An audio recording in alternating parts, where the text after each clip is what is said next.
Hey guys, quick channel update. So if you guys like my videos, I suggest, if you haven't watched them, if you want to watch them, I suggest downloading them, because I've noticed that in a lot of my videos I mention the name of stuff. I mention the name of substances, and as my channel grows and they start to pay me millions of dollars, I'm gonna need to delete those videos, because the names that I drop are gonna stop me from being monetized. So if you guys want them, please download them, or else I'm going to start deleting them. I have 60 videos right now, and I'm gonna start deleting like one every day, just so that by the time, I have 60 videos right now. By the time I've deleted 60 in 60 days, I should have 1,000 subs by then. So yeah, and the only reason why I'm doing it is because I just started YouTube. I really don't know what I'm doing. I'm kind of just winging it. I'm not editing. I'm just pressing play. Sometimes I'll do a couple different takes, but for the most part, I just press record and I just go. So yeah, so I'm gonna start deleting them just so that it doesn't block me eventually when they decide to monetize me. So this story is about, I don't even want to say the name. This story is about substances in Maine, okay? So substances in Maine are different than everywhere else in the country for a lot of reasons. And since I'm from Maine and since I'm from California, then that's the story that I'm going to give you. I'm going to give you my thoughts, views, and opinions from California using and from Maine using. And I've used in both places. I would say more heavier in Maine than California, but still. So the big difference is price, okay? So price. For, let's just say for yayo, okay? Yayo for a G, I believe in California, I mean, if you know somebody, it's like 30 a G, 40 a G, right? In Maine, a G is 80 to 120, okay? And it's usually jumped on, stepped on a bunch of times, okay? So, and finding like the source is very hard, because everybody's a snitch, and sources don't stay around very long. Somebody ends up snitching and setting them up, and the feds get them and they go away. In California, it's completely different. People can stay in business for many, many years because the population is just so great. Also, the closer you are to the border, the cheaper things become, okay?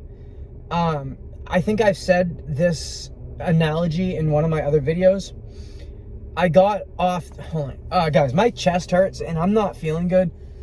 That's why I haven't been doing videos, and I just got out of the gym, and so I'm like forcing myself to feel better, but I'm doing a video for you guys. I'm trying to keep this upload thing going, so I'm really trying hard for you guys.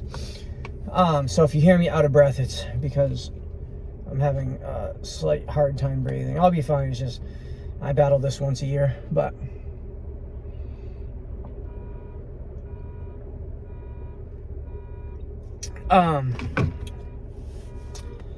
so price in California, you're so close to the border, okay? Closer you are to the border, the cheaper everything becomes. And when I got off the plane from Maine to California, I remember going down to 16th and 17th. And I was with somebody, and they were buying some white. Not yayo, but white. The Go Fast white. And so the dude shows up, and it's this, like, twacked out individual, right? Like, not somebody you want to bring home to your mother and let them know that you're hanging out with them. Like, this person, like, they just smell, they stink like trouble. They smell like jail. like they're getting ready to go at any minute, okay? So we'll just call him Pablo, okay? So Pablo is serving these people. Keep in mind, they're only buying like $6 or $7 worth, okay? People in Maine won't even talk to you and serve you for $6 or $7, okay? So Pablo takes out his baggie, okay? And they're on the sidewalk, and I'm trying to block them, right? So that they have like an area that's like secluded so that nobody sees that we're doing something shady. But they don't care. Nobody's trying to be secluded. Like, I'm not from here right now. Like, I've been away. Like, this is open air. Nobody cares. Like, if a cop sees you, he ain't gonna want to come up and touch you. He's gonna be afraid he's gonna get AIDS. So it's open. There's no hiding anything, okay? You got some people that are respectful and don't want to, like, do it around kids and, you know, families and, you know, a little bit of shame. But for the most part, people just don't care. People are very disrespectful. They go to the bathroom on the sidewalk, and I don't mean just number ones. I had my basketball today, okay, in San Diego. I wouldn't even bounce it on the sidewalk because of the amount of number twos in the city. The city refuses to put public bathrooms in the city. If there's a restaurant, you can't use it if you're homeless. If there's a porta potty, most of the time it's locked. And if it's open, you'll be lucky to use it. Like, it's not catered to the homeless. There's no restroom facilities. And so what do? They just go on the ground. They go on the sidewalk. You can't blame them. Where else are they going to go? What are they going to? They're going to go in their house? What? They're going to go like in an alley? There are no alleys. It's all populated. I'll get into the San Diego thing in a minute. But, so, yes, okay, so Pablo is there. Pablo pulls out his baggie. He takes it. And I'm thinking he's going to, like, get a skeezy or get another baggie to, like, you know, measure it or something. No, he just takes it and starts dumping it on the concrete with, like, there's dust and sand and, like, rocks. And I'm just like, what is he doing? Keep in mind, this is only $6 or $7 worth. Pablo's sitting there with the bag going, shaking all these pebbles. I'm like, what is going on, right? So he gives it to him. Pablo goes. They're just taking it like they've got their pookie, and they're just taking it with their fingers, and they're just packing their pookie and just, you know, lighting it. When they finally left, they just left half of it there, right? And I'm thinking, like, people in Maine, like, would never even think about leaving a pebble of sand. Like, everything would be accounted for. No, not in San Diego. There's just so much of it that they just toss it. Like, it's that blew my mind how there's no respect for the substances. It was crazy. I see another guy, and I don't remember if he was serving me or serving somebody else. But again, it was the common thing of pulling the bag out, no bags, just, hey, put out your hand. Here you go. All right, hey, that's enough, dude. That's enough. Are you sure? It's only $5, bro. No, here you go. It's like they try to keep giving you more. It's crazy. So yeah, so the big difference is price, okay? For the Blizzak, okay? In Maine, if you're lucky enough to get Blizzak, okay? Which Maine actually has better stuff than Blizzak. Blizzak's weird. Like, sometimes you get good Blizzak, sometimes you get bad Blizzak. You know what I mean? But, like, in Maine, like, there's fairly decent substances around. You gotta find it, and then when you find it, you gotta kind of hide that connect so that nobody else gets to them. You want to be the only person dealing with that person. But the prices in Maine are 40, 80, 160, okay? So 40 for a quarter, 80 for a half, and 160 for a G, okay? And let's just say you do find somebody and they're like, hey, I'll give you G's for 120, right? It's not even a point. It's not even a 1.0. If you're getting a G for 120, it's like a 0.7, okay? So some people are like, oh yeah, dude, I got the hookup. I'm getting G's for $100. Yeah, because your G is a 0.6 or a 0.7. So yeah, so those are the prices. In California, the price, they got pieces out here. There's no pieces in Maine. If I would have known about pieces, oh my gosh, I would have been a mess. Right? A piece is, you guys will know, I think, 23 grams, right? Because they do it on the weird scale. 23 grams. In Maine, you'll never even find, like, in Maine, 23 grams, that's the big connect, right? In California, 23 G's, you know, a homeless dude in a tent will have that for you. people have that in their safe, if you know what I mean. They're safe. You know what I'm talking about. Palabra, in their safe. All right. But yeah, so the price in California is 10, or it's either 5, 10, 30, 60, or sometimes it's 10. All right, so all I know is that if you spend 10, you should be getting a quarter. If you spend 50, you should be getting about a gram. If you spend 30, you should be getting a legit half gram for 30. Anytime I've ever spent 30, like I've legit got half grams for 30. So the price thing. So there's the price. I could go into more detail, but for the sake of the story, I'm just going to stop there with price. Maybe I'll jump into it in a minute, but okay, so there's the price. The other difference, Maine to California, east to west, is the sickness level, okay? In Maine, dude, you wake up in the morning and you're in a flop house, you're in a trap house, everybody's sick, okay? Maybe the dealer is blessing the house owner and somebody else is getting blessed, right? But for the most part, like, you're waking up sick unless you've saved a rinse, okay?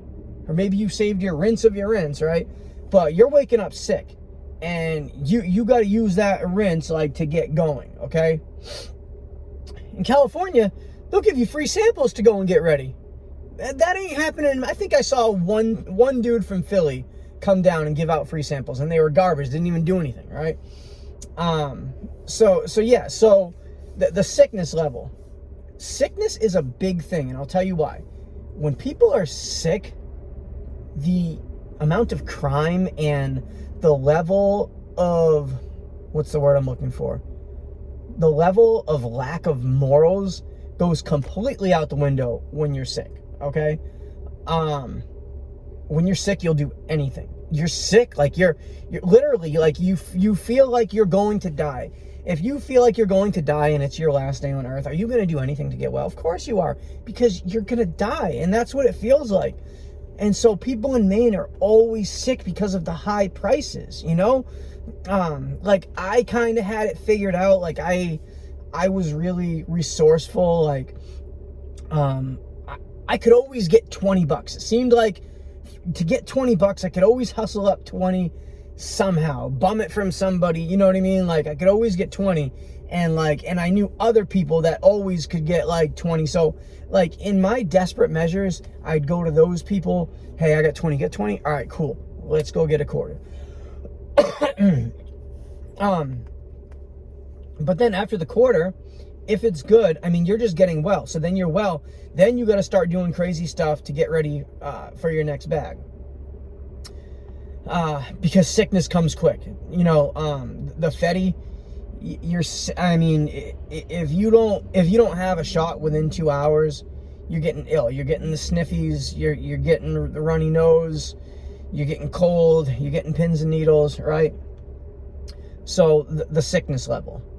In California, I remember going down into the 16th and 17th area where everybody was doing the banned substances. Nobody was sick. Nobody. I'm looking, I'm just like, dude, this is a different way of life, because I'm not seeing nobody like dying on the sidewalk. Everybody is nodding, right? So I looked at that as a very good sign. I'm like, okay, everybody's nodding. $3 will get you well. If you can muster up enough courage to say, excuse me, sir, can you help me out with a couple dollars? Excuse me, miss, can you help me out with a couple? If you get like one person to say yes, which is not hard, you can get well. And so that's the difference. In Maine, if you ask somebody, you got $3, nobody's going to come and see you with $3, you know? And so there's the sickness level, right? Is just so much different, right? And it changes the dynamic of the city, the culture, the scene, the shelters, the housing, everything. When people are sick, they do desperate measures, okay? So there we go. So the price, the sickness, what was the other thing? Oh, another thing, moving up in the ranks, okay? When you're in Maine, like, and you go to jail and you're talking to your cellmate or you're in somebody with jail, everybody's a bricklayer, right? Yeah, when I was out on the streets, man, I was copping bricks from Mass and I was bringing it up here and I was slanging so much and I had the whole city on lock, and if somebody messed with me, all I have to do is make one phone call, all right? And then I'd have that person dealt with. You know what I'm saying? Because I was moving so much. Hey, you know so-and-so? Ask him about me, dog. Ask him about me. Yeah, we was running it. You know Big Joker? Yeah, that's my homie. I was fronting packs to Big Joker. Yeah. And everybody talks like this in jail, right? Everybody like, really, ooh, I'm so tough. Ooh. That's the way they talk in jail. But everybody's a bricklayer, okay? When in reality, everybody's stealing bicycles so that they can go and get a quarter G, okay? Nobody's moving up the ranks, okay? Nobody's laying bricks. Nobody's Pablo Escobar, okay? It's not happening. Once in a while, it happens. Now, the dynamic in California, like I said, there's pieces. A piece is not hard to get, okay? if you get SSI and you get your check on the 1st, you can go and buy a piece. In Maine, right, on the East Coast, if you get a check from SSI, you can go and get 3 Gs, right? Big difference. So if you're a user, right, and you go and get 3 Gs and you know, and you're good with that, right? And you supply your habit and then you're breaking down the rest of, like, let's say you get 3 Gs for be a good price for 3 Gs. Let's say you got 3 Gs for 300, right? That's something you possibly could get, right? Let's just say you got 3 Gs for 300, 3 Gs for, we'll say 400. Let's say you got 3 Gs for 400. You took 1 G for personal use, and then the other 2 Gs you bagged up into 0.1s and you sold those like for $20, right? Now, if you could actually do that and you were disciplined enough, like, maybe you could make it work, right? And then get the you know what I mean? Like, possibly, but it's very hard, right, when you're an addict. But out here on the West Coast, you could get a piece that's 23 Gs, right? For 700. You get that 23 Gs. If you're a user, okay, take 5 Gs. That's you. That's to your head. That's to the dome, right? Then you got 18 more Gs to flip. So in California, people are laying bricks. People are moving up the ladders fast. People are driving Escalades and Benzes with 24s and systems and staying in fancy hotels, right? They're doing it for real. It's not hard. All it takes is a little bit of hustle and a slight bit of like fire under you, and you can do it. But in Maine, like, it's so hard. On the East Coast, like, there's just not that prices. You can't go down to the homeless shelter and get a piece, right? Like, you can go down to Mass and get a piece. It's going to be garbage, but you can get a piece down there and then risk bringing it back up to Maine. And everybody knows if you have a ticket from Mass and you're coming up to Maine and you look like you haven't showered in 2 weeks, chances are you're picking up a piece, right? So law enforcement is pretty hip to people going to Mass, right? All you got to do is say, hey, can I see your ticket? Oh, you're coming from Mass. What were you doing? Oh, you were on vacation. On vacation for 1 day, sir. And whose clothes are those? Old habits, you know, hard to break. Close the suitcase up, sir. Have a nice day. So, yeah, it's different. The dynamic is different. People can move up the ranks, and people do. And so you in California, you do run into these, like, bawling people that are bawling out of control, that have gigantic, resources and cars and houses, and they did it all in 1 year. Look at Ryan Leone, suburban kingpin from Al Profit. He made $500,000, or no, $250,000 in like a half a year or a year, I don't know. But that's a true story. Ryan didn't make that up. Why? Because it's easy. He had the connect. Junkies are always going to be there. You're never going to have a lack of junkies. Like, when you lose one junkie, there's like 10 more ready to just, hey, you got a balloon, like, yeah. And so that's that. Let me think of another different dynamic. In California. So specifically where I was living, okay, in Maine. I was in Maine for let's see, 28, 29, 30, 31. I was in Maine for 9 years. This last time, right? I was in Maine for 9 years. You know how many times I had insurance, like where I can go to the doctors and like fill a prescription, or like go and get a filling from a dentist, or go and like not have to pay for penicillin. Like, you know how many times? Like 2 months. My son was born, and when my son was born, they gave me free medical, and then they canceled it like 2 months later. So yeah, so the whole time I was there, I never had medical insurance. So I tried so many times to like get on methadone, get on Suboxone. Could never do it. I told you guys about my problem when I couldn't do it, but the resource was not there. I didn't have insurance. I would call places, and the first thing they'd ask, do you have insurance? And if I didn't have insurance, yeah, there was resources, but the resources were limited. They were only allowing 50 people, and the 50 people already got in, or they will let me in, but I got to do A, B, and C, and I'm like living underneath the bridge. I can't even do A. How am I going to do B and C, right? And so I ran into a lot of hurdles, right?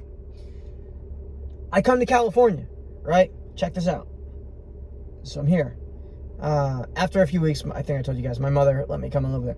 So I'm at my mother's house, and I had relapse. Yeah, I think I had a relapse. Somehow my mother brought me to the emergency room, and this really nice lady, like I have no idea who she is, but I thank God for this lady. Completely changed the direction of my life, right?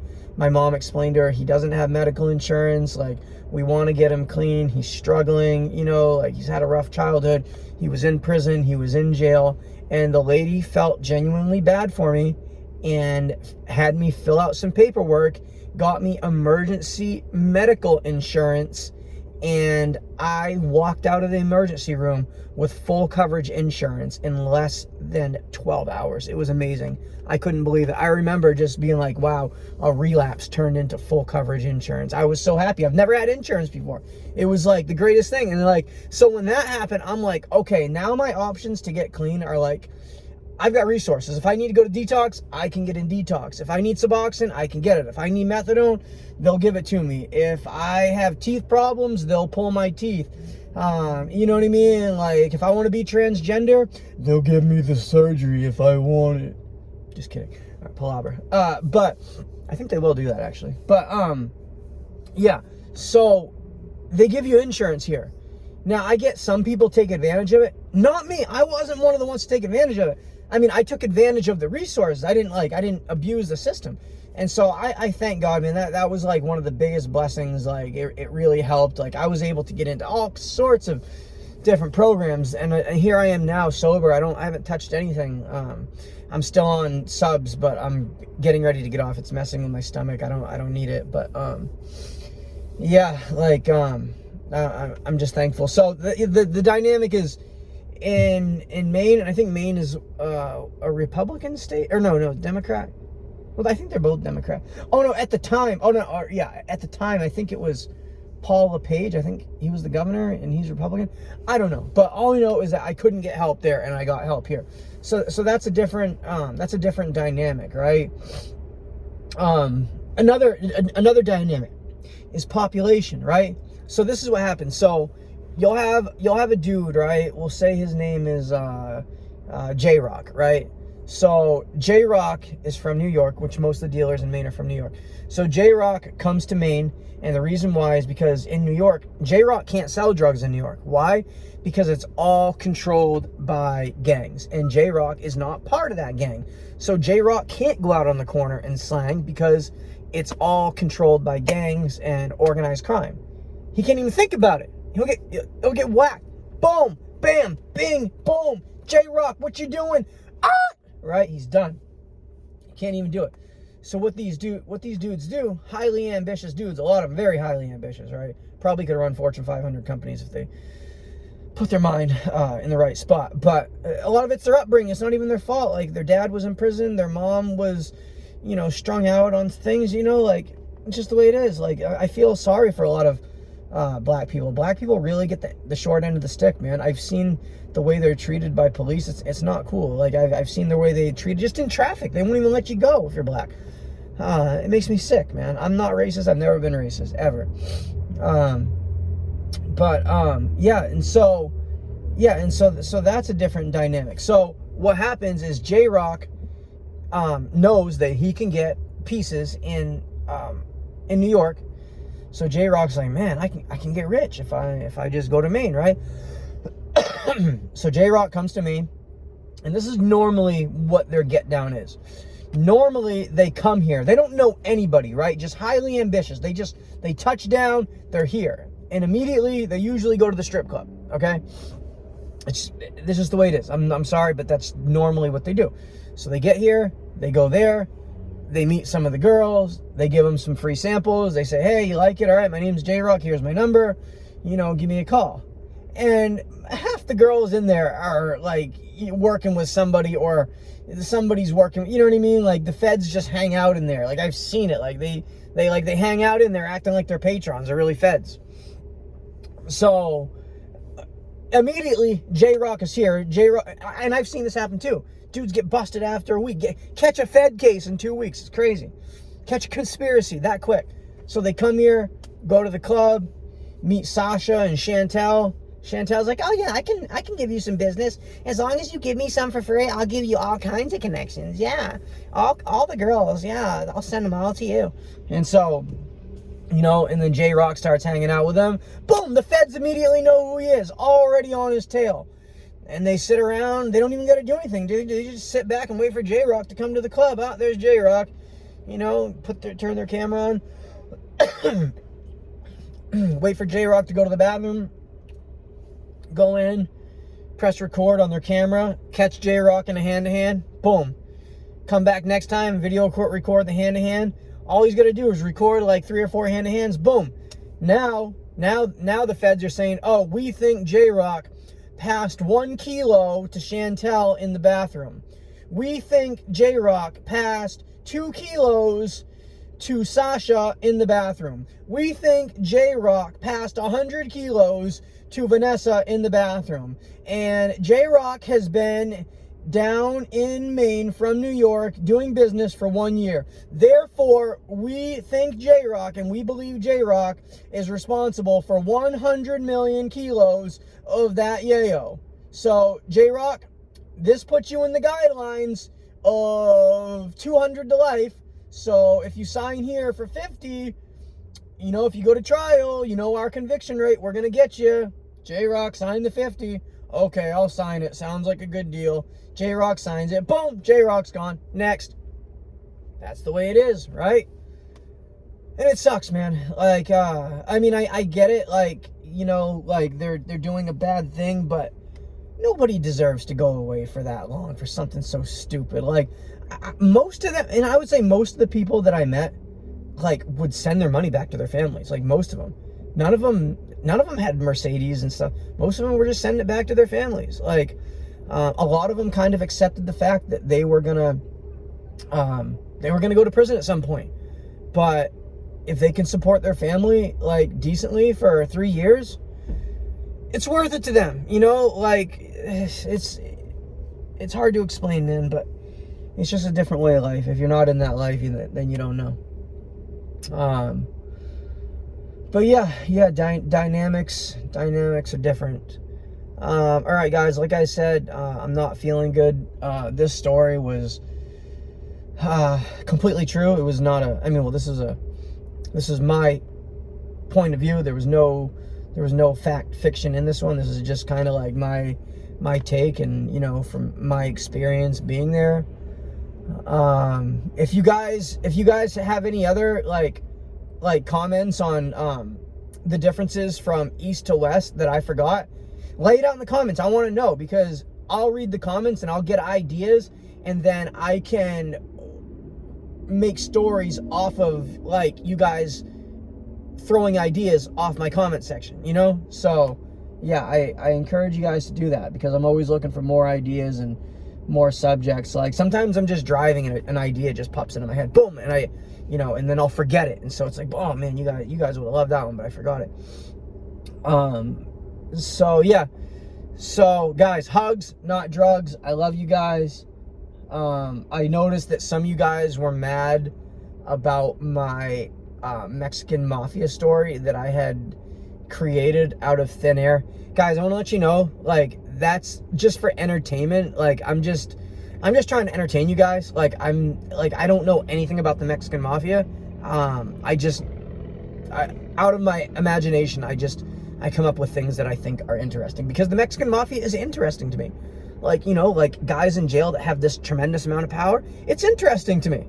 So like, I make stories about, if you watch the last story, it was about the Emero Chris using his proceeds to fund orphans in Zimbabwe, right?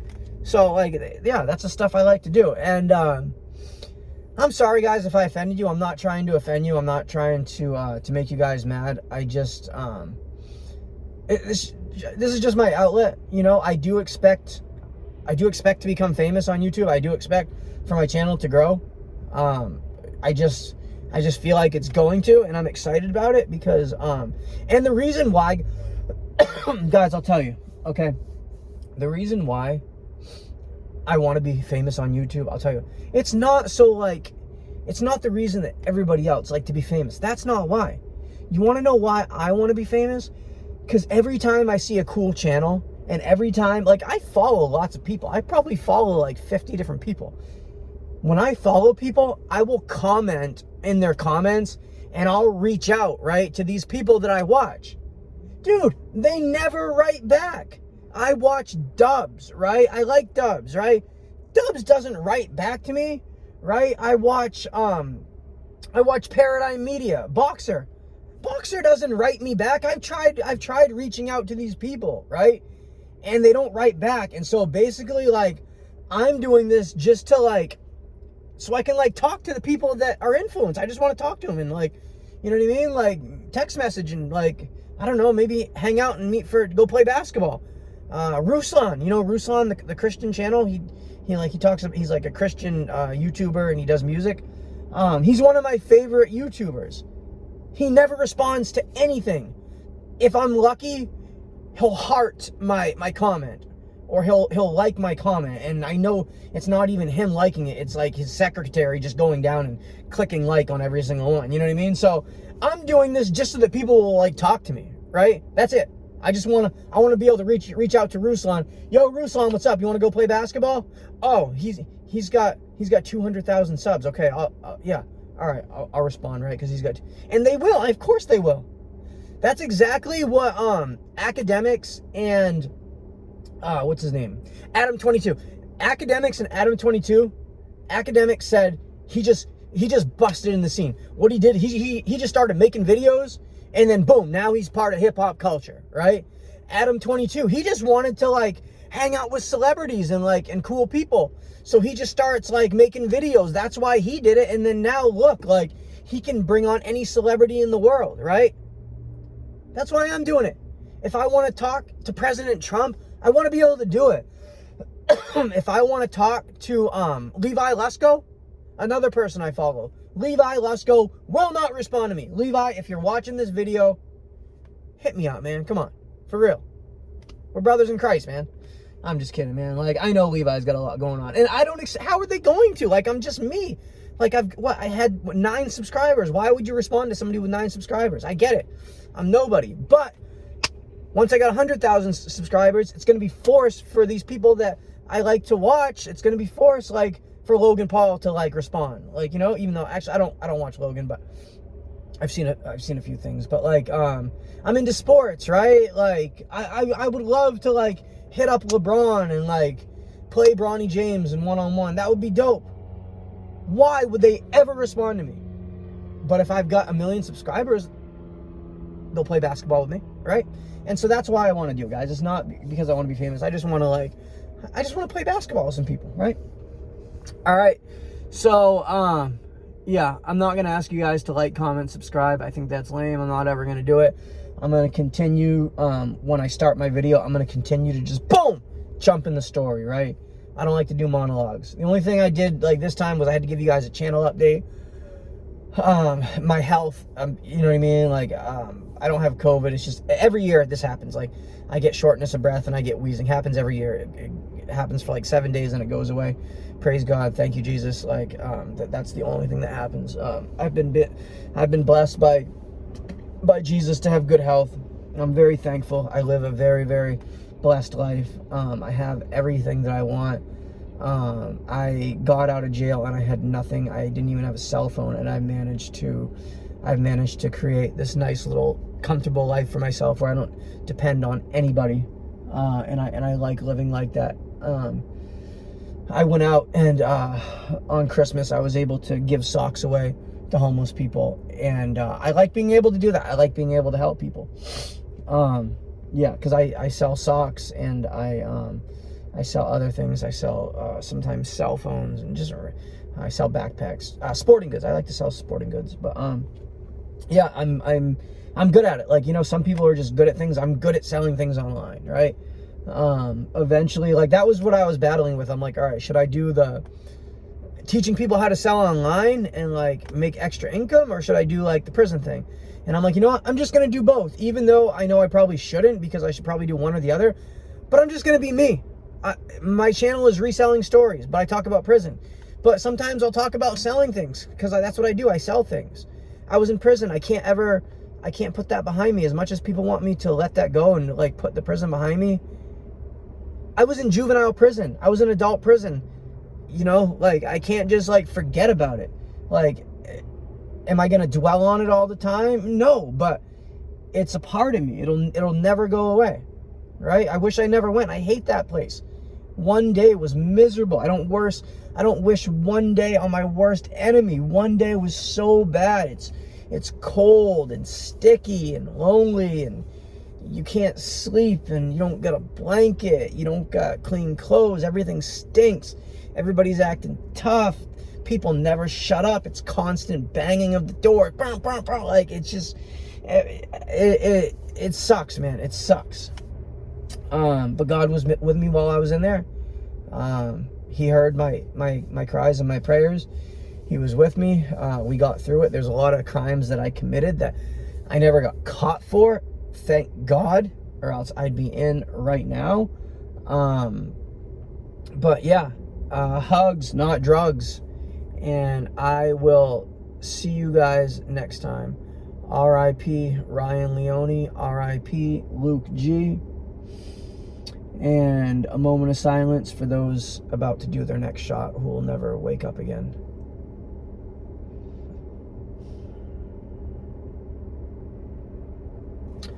All right, guys. I'll see you next time.